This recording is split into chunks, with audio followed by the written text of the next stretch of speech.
Une rayure sur votre voiture? Une peinture ternie par le temps? Comment savoir quel produit choisir? Jean-Luc, notre expert garagiste, nous livre ses conseils.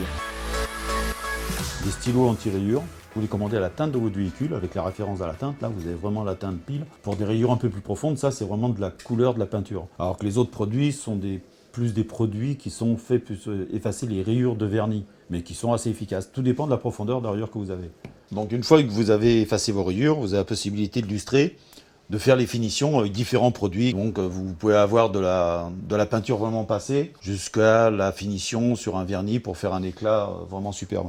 Par contre, si vous prenez des lustrants qui sont un peu plus abrasifs, là l'idéal c'est de le faire 1 ou 2 fois par an. Alors pour enlever ces rayures, on a utilisé 2 produits. Donc on a commencé avec un abrasif assez puissant et fini par un polish de finition pour donner du brillant. Vous prenez toujours une noisette que vous mettez sur la carrosserie, vous polissez avec le chiffon, et après avoir un deuxième chiffon sec pour redonner du lustrant à la peinture. On n'a jamais utilisé le même chiffon pour les deux. Notez bien que la pâte efface-rayures s'utilise plutôt sur des éraflures. Pour des rayures un peu plus profondes, le stylo est plus adéquat. Enfin, pour entretenir votre carrosserie, utilisez de la cire ou un lustrant 1 à 2 fois par mois.